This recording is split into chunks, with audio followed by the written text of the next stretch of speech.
Hello students, this video is for standard 10 English medium subject Hindi. वाह रे हमदर्द lesson number 3 है। वाह रे हमदर्द ये घनश्याम अग्रवाल जी ने लिखा हुआ लेसन है। निबंध है, ये एक प्रकार का हास्य व्यंग्य निबंध है।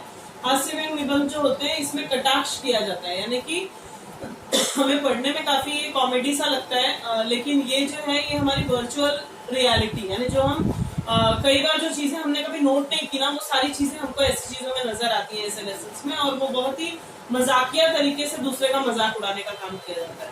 तो ये वाह रे हमदर्द असली है, रियलिस्टिक फीलिंग्स को वर्चुअल करके, यानी कि कल्पनात्मक बना के आप लोगों को दिखाया गया है। तो ये बहुत ही अच्छा निबंध है जो घनश्याम अग्रवाल जी ने लिखा है, और इसमें ये बताया गया है कि जब एक इंसान, जब हम आप कोई भी जब हॉस्पिटल में एडमिट होता है, तो जो लोग आते हैं हमसे मिलने के लिए, वो किस किस तरह के लोग होते हैं और क्यों आते हैं वो हमसे मिलने के लिए। कुछ लोग हमसे हमदर्दी जताने आते हैं और कुछ लोग सिर्फ अपना काम पूरा करने आते हैं, फर्ज निभाने के लिए आते हैं कि भाई कभी हम उनके एडमिट होने में गए थे, इसलिए वो हमें एडमिट होने में देखते हैं। तो ये इस तरह की एक लेसन है जो काफी अच्छा है, आप लोग पढ़ेंगे तो इसकी स्टार्टिंग ऐसी है। उस दिन जब मैं पूंजीवादी और समाजवादी अर्थव्यवस्था पर भाषण सुनकर आ रहा था, तो सामने से एक कार आ रही थी। पूंजीवादी, समाजवादी और अर्थव्यवस्था, ये तीनों वर्ड्स आपने लास्ट ईयर सुने हुए हैं इकोनॉमिक्स में, मतलब जो ज्योग्राफी में पार्ट था ना उसी में था। पूंजीवादी यानी कैपिटलिस्ट होता है, समाजवादी यानी सोशलिस्ट होता है, और अर्थव्यवस्था यानी इकोनॉमिक सेक्शन होता है, इकोनॉमिक सेक्टर। तो जो हमारी इकोनॉमी है, जो हमारे यहाँ पे जो पूंजीवादी बताया गया वो अमीर लोग, जो समाजवादी बताया गया वो हम जैसे मीडियम जो आते हैं लोग वो, और अर्थव्यवस्था यानी हमारी इकोनॉमी। यानी आप अगर ध्यान से सुनेंगे तो ये सामने से आ रहा था और कार ने इसे धक्का मारा, कार ने धक्का मारा है। और आगे देखो, भाषण के प्रभाव से मेरी साइकिल को अधिक जोश आया या कार को अधिक आया गुस्सा, ये मैं निश्चित नहीं कह सकता। देखिए, इसके पास साइकिल थी जो समाजवादी है, जो नॉर्मल लोगों के लिए है, और सामने वाली कार थी जो कि इकोनॉमिस्ट है या फिर कैपिटलिस्ट है, ऐसा हम समझेंगे। तो ये गरीब अमीर वाला एक सेक्शन है। हालांकि ये सिर्फ थोड़े से वक्त के लिए बताया गया है कि ये पता नहीं चल रहा कि उसको ज्यादा क्योंकि उसने ऐसी कैपिटलिस्ट टाइप की चीजें सुनी थी तो वो ज्यादा जोश में था जो राइटर थे, और जो सामने वाले से जो कार वाला आ रहा था वो और ज्यादा गुस्से में था। तो इन दोनों की हो गई टक्कर, और टक्कर होने से कुछ ऐसा हुआ कि दोनों जो है विरोधी थे, एक दूसरे को घृणा की नजरों से, घृणा या नफरत की नजरों से एक दूसरे को देख रहे थे। और उसको ऐसा लगा कि जो लेखक है उनको ऐसा लगा कि झूठे ही उन्होंने पूंजीवादी और समाजवाद के बीच में टांग अड़ाई, क्योंकि ऐसा हुआ कि ये जो एक्सीडेंट हुआ इसमें मेरी टांग टूट गई। मेरी टांग यानी जो राइटर है उनकी टांग टूट गई। अब दुर्घटना के बाद ऐसी हालत हुई, बहुत अच्छी बात है जब हम देखते हैं सड़कों पे कि दुर्घटना हो गई है तो हम देखते हैं आसपास बहुत सारे लोग जो है जमा हो जाते हैं। इंसानियत अभी भी कायम है, क्योंकि कुछ लोग जो थे वो उनको उठाकर ले गए। अच्छा, उनको उठाकर ले गए, उसके बाद उन्हें कुछ भी याद नहीं है। उन्हें होश तब आया, उनको आंख तब खुली जब एक बिस्तर पे पड़े हुए थे। इर्द गिर्द कुछ परिचित और अपरिचित चेहरे खड़े थे। आप अगर रोड एक्सीडेंट हो चुका है, रोड पर किसी का अगर एक्सीडेंट हुआ है, अकस्मात अगर दुर्घटना हुई है, तो लोग उसे ले जाकर एडमिट करा देते हैं, और आसपास कुछ तो जान पहचान के लोग होते हैं और कुछ तो बिना जान पहचान वाले लोग, बहुत सारे देखने के लिए भीड़ जुटा देते हैं, ये हमने देखा है। तो सब लोग वहां पर खड़े थे। आंख खुलते ही उनके चेहरों पर उत्सुकता की लहर दौड़ी। ओह, आज बहुत बड़ा काम कर दिया उन लोगों ने, ऐसा उन्होंने महसूस किया कि एक इंसान को उन्होंने वहां ले जाकर पहुंचा दिया जहां उसको जरूरी था।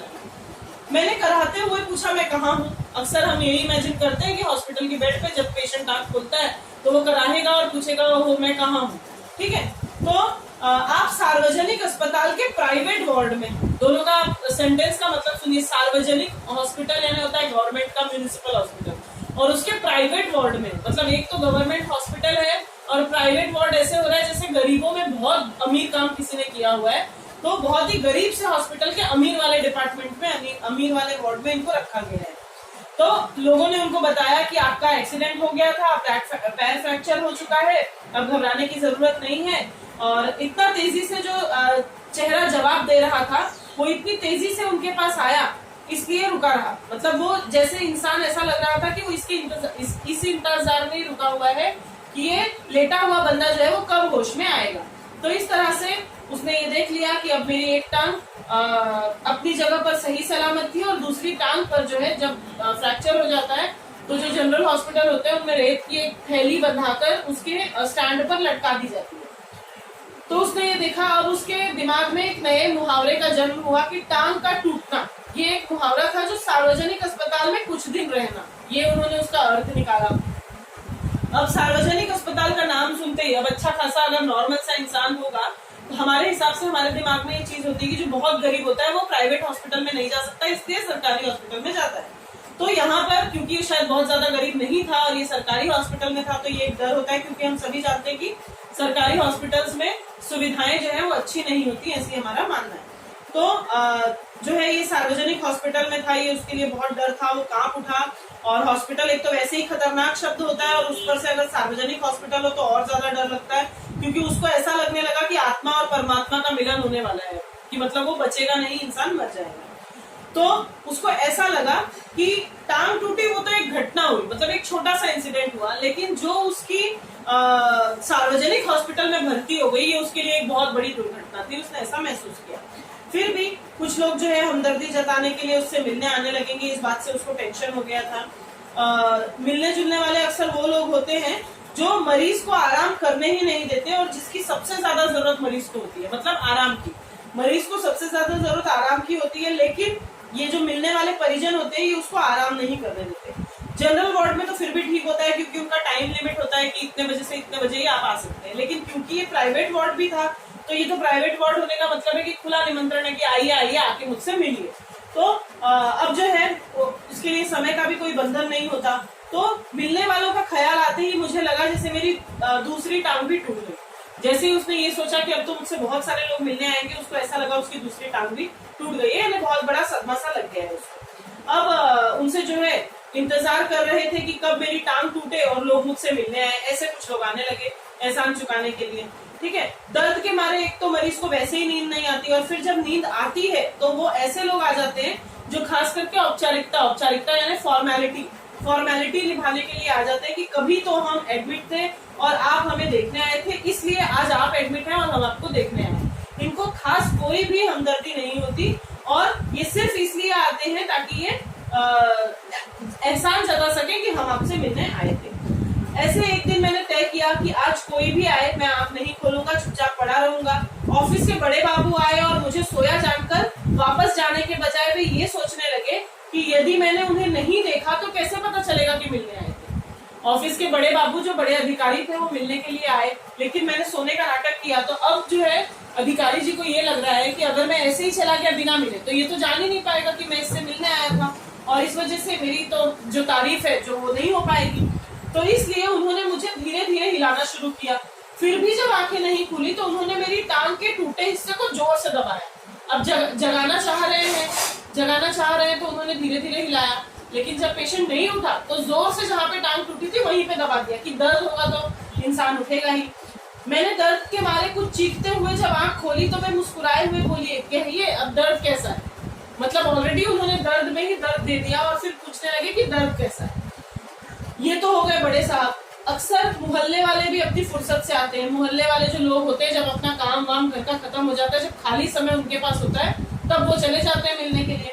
तो मोहल्ले वाले भी आए। उस दिन सोना बाई जो उनके मोहल्ले की है वो अपनी फुर्सत लेकर 4 बच्चों के साथ आई वहां पे।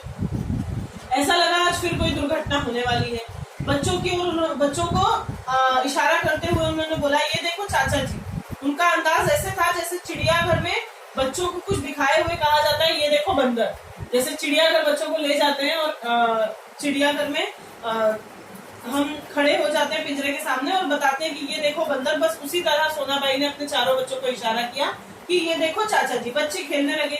सोनाबाई की जो छोटी लड़की थी वो दवा की शीशी लेकर कथकली डांस करने लगी, और जो एक बच्चा जो था वो कुर्सी पर चढ़ गया, दूसरा मेज पर चढ़ गया। 4 बच्चे थे, एक बच्चा कुर्सी पर, दूसरा मेज पर, और जो बेटी थी वो हाथ में दवाई की शीशी लेकर कथकली करने लगी।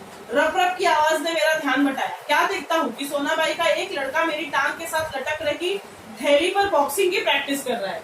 अब चौथा बच्चा जो था वो जो इसके पैरों पर जो रेत की थैली लटकी हुई थी उस पर ही वो बॉक्सिंग की प्रैक्टिस कर रहा था। इससे पहले कि वो मना कर पाता, सोनाबाई की लड़की ने दवाई की शीशी पटक दी। मतलब 4 बच्चों में से एक कुर्सी पर, एक मेज पर, एक दवाई की शीशी लेके कथकली, और चौथा जो बच्चा था वो तो बॉक्सिंग खेल रहा था। तो जो शीशी थी वो गिर गई, दवाई की शीशी पटक दी। सोनाबाई ने एक पल लड़की को घूरा, फिर हंसते हुए बोली, भैया पेड़े खिलाओ, दवा गिरना शुभ होता है। ये इस तरह की जो सोच होती है, जो अंधविश्वास होता है, जब हमें कोई रास्ता नहीं सूझता तो लोग इसी तरह की बातें करते हैं। तो दवा गई समझो बीमारी गई, ऐसा सोनाबाई का कहना था। इसके 2 घंटों बाद सोनाबाई गई, यह कहकर कि फिर आऊंगी। मैं भीतर से काम गया, भीतर तक काम किया, क्योंकि अब अगली बार आएगी तो कितना बड़ा कांड करेगी सोनाबाई, ये सोचकर उसे डर लगने लगा। कुछ लोग औपचारिकता निभाने की हद कर देते हैं, विशेष करके वे रिश्तेदार जो दूसरे गांव से मिलने आते हैं। ये खास करके दूर से आएंगे मिलने के लिए, आएंगे, इनके पास रहने के लिए कोई जगह नहीं होगी, या आप ही के घर में टिकेंगे, आपके घर वालों को भी परेशान करेंगे और रोज हॉस्पिटल में आके आपको भी परेशान करेंगे। तो ऐसे में एक दिन टैक्सी कमरे के बाहर आकर रुकी, उसमें से निकलकर एक आदमी आते ही मेरी छाती पर अपना सिर रखकर औंधा पड़ रोने लगा और कहने लगा, हाय तुम्हें क्या हो गया, कार वालों का सत्यानाश हो। एक कोई आदमी जिसे ये पहचान भी नहीं रहा था शायद लेखक, और वो आया और इनकी छाती पर जो है औंधा लेट गया और रोने लगा कि ये तुम्हें क्या हो गया और कार वालों का सत्यानाश हो। मैंने दिल में कहा कि मुझे जो हुआ सो हुआ, पर तू क्यों रोता है, तुझे क्या हुआ। वह थोड़ी देर मेरी छाती में मुंह गड़ाए रोता रहा, फिर रोना कुछ कम हुआ। उसने मेरी छाती से गर्दन हटाई और जब मुझसे आंख मिलाई तो एकदम चुप हो गया। फिर हंसते हुए बोला, माफ करना मैं गलत कमरे में आ गया। मतलब एक ऐसा इंसान जिसे ये भी पता नहीं कि वो किससे मिलने आया है, और सिर्फ एक नाटक रचते हुए उसने अपनी भावना जता दी, रोने लगा। माफ करना मैं गलत कमरे में आ गया था, आजकल लोग ठीक से बताते भी तो नहीं है, गुप्ता जी का कमरा शायद बगल में है। हे अच्छा भाई माफ करना, ऐसा कहकर वह चला गया। मतलब उसे जो पर्सनल अटैचमेंट था, जो फीलिंग थी, वो कुछ भी नहीं थी, वो सिर्फ औपचारिकता के लिए आया था। अब वही रोने की आवाज मुझे पड़ोस के कमरे से सुनाई थी, यानी सेम जो एक्टिंग उसने यहाँ आकर की, वही सेम एक्टिंग उसने बगल वाले कमरे में भी जाकर की। तो मुझे उस आदमी पर अधिक गुस्सा अपनी पत्नी पर आया, क्योंकि इस प्रकार रोता हुआ देखकर पत्नी ने उसे मेरा रिश्तेदार या करीबी मित्र समझकर टैक्सी वाले को पैसे दे दिए। जो टैक्सी सामने आकर रुकी थी, तो लेखक की पत्नी जो है, उन्होंने जाकर उस टैक्सी वाले के पैसे दे दिए, क्योंकि उन्हें लगा कि ये कोई लेखक के परिचित है। हमदर्दी जताने वालों में से वे लोग जरूर आएंगे जिनकी हम सूरत भी नहीं देखना चाहते। हमारे शहर में एक कवि है श्री लपकानंद। अब एक लपकानंद नाम के कवि हैं जिनको लेखक देखना तक नहीं चाहता, जो उन्हें बिल्कुल पसंद नहीं, पर फिर भी वो आते हैं क्योंकि वो खाली हो, तो अपना समय जो है वो पास करने के लिए वो यहाँ पर आ जाते हैं। उनके बेतुकी कविताओं से सारा शहर परेशान है। मैं अक्सर उन्हें दूर से ही देखते भाग खड़ा होता हूँ। जानता हूँ जब भी मिलेंगे 10-20 कविताएं पिलाए बिना नहीं छोड़ेंगे। कविताएं पिलाना मतलब जबरदस्ती सुनाना, तो जबरदस्ती वे अपनी 10-20 और ऐसी कविताएं जो किसी अर्थ की नहीं होती है, बेतुकी होती है, तो वैसी कविताएं वो सुनाते हैं। एक दिन बगल में झोला दबाए आ पहुंचे। आते ही कहने लगे, मैं तो पिछले 3-4 दिनों से कवि सम्मेलनों में अति व्यस्त था। ये एकदम झूठ होगा, क्योंकि वे बेतुकी कविताएं सुनाते थे तो उन्हें किसी कवि सम्मेलन में आमंत्रित नहीं किया जाता होगा, लेकिन फिर भी उन्होंने ऐसा बताया जैसे वे बहुत बिजी थे। सच कहता हूँ, कसम से आपके बारे में ही सोचता रहा। रात भर मुझे नींद नहीं आई, और हाँ, रात को इसी संदर्भ में मैंने एक कविता बनाई। मतलब नींद नहीं आई और एक कविता ले आए, और कविता जो है इन्हें पिलाने की कोशिश करने लगे। यह कहकर झोले में से डायरी निकाली और लगे सुनाने। असम की राजधानी है शिलोंग, मेरे दोस्त की टूट गई है टांग, मोटर वाले तेरी साइड थी रॉन्ग। अब ये कोई कविता नहीं है, लेकिन बेतुकी कविता जो है उन्होंने सुना डाली। कविता सुनाकर वे मुझे ऐसे देख रहे थे मानो उनकी एक आंख पूछ रही हो, कहो कविता कैसी रही, और दूसरी आंख पूछ रही हो, बोल बेटा अब भी भागेगा मुझसे।